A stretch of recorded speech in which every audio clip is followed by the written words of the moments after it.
Hello everybody, let's focus on this given simple linear algebra problem in our playlist of linear system theory, right? Of course, and the problem here is given as the basis here. Let me call them, rename them f1, f2, and f3.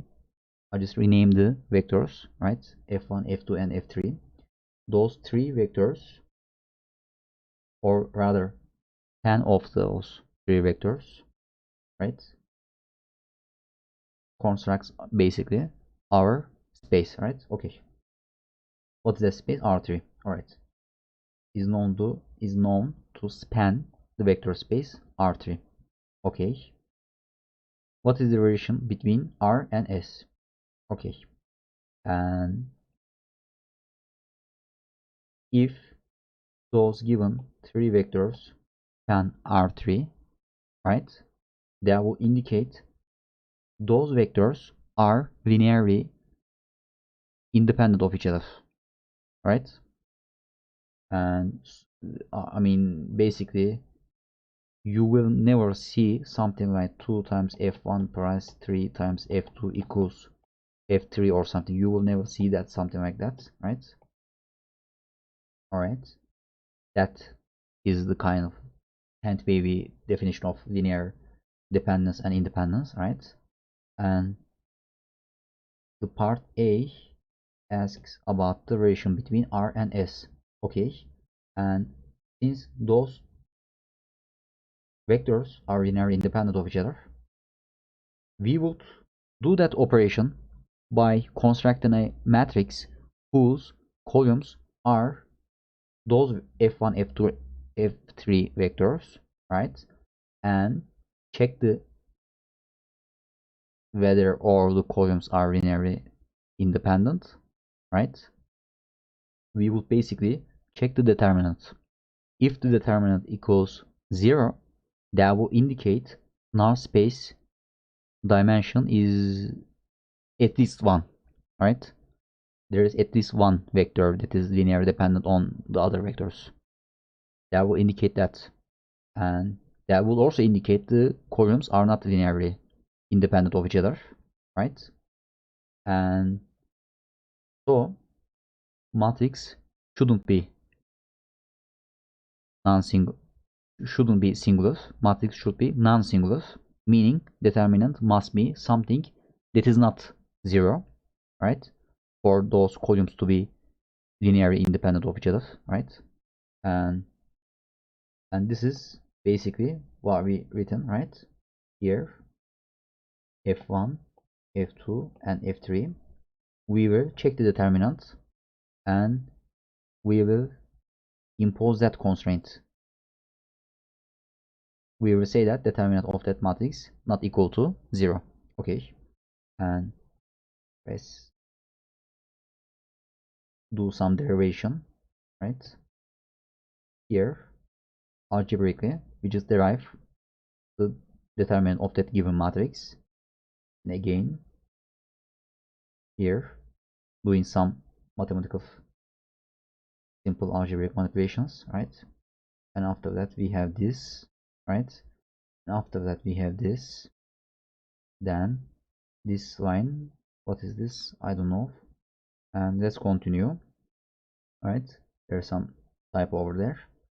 And finally we have this, right?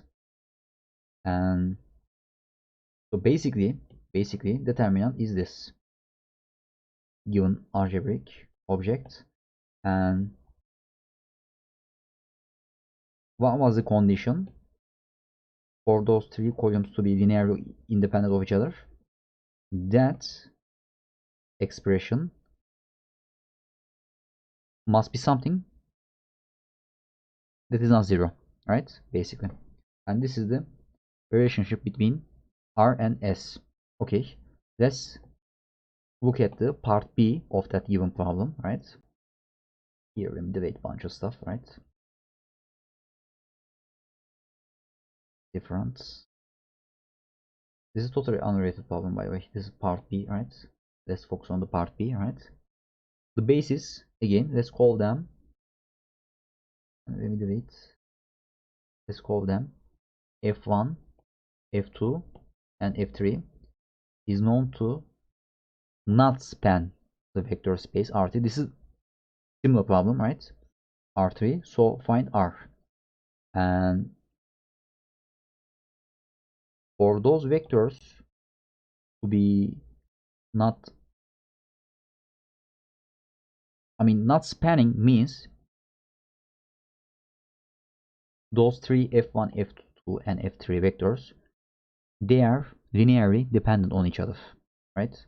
Or there is at least one vector, let's say f1 for example. F1 is like, we will have something like 2 times f2 and 5 times f3. We will have something like this, right? And this is the linear dependence, right? f1 is linearly dependent on f2 and f3, right? In that case, we will say that. And I just written to exemplify the situation, right? And those given three vectors must be linearly dependent, meaning if we construct a matrix whose columns are f1, f2, and f3, determinant must be 0, meaning the matrix must be singular, meaning null space is, or rather the dimension of the null space of that given matrix is at least 1, right? It can be 2. It doesn't say specifically or necessarily the dimension R2, right? Or those three vectors span R2. It doesn't say that, right? It can be R1, right? As well. So, well, let's construct that matrix, right? And let's compute the determinant, and the algebraic expression will be parameterized by R, and that must be equal to 0 for that matrix to be singular, meaning for those vectors to be not linearly independent of each other, that determinant must be 0, right? Okay, let's do that. Let's focus on, all right, here. Exactly, that implies the determinant of that matrix to be 0, and this is some algebraic derivation here and then here, and we would have R equals 9. Okay, thanks for watching.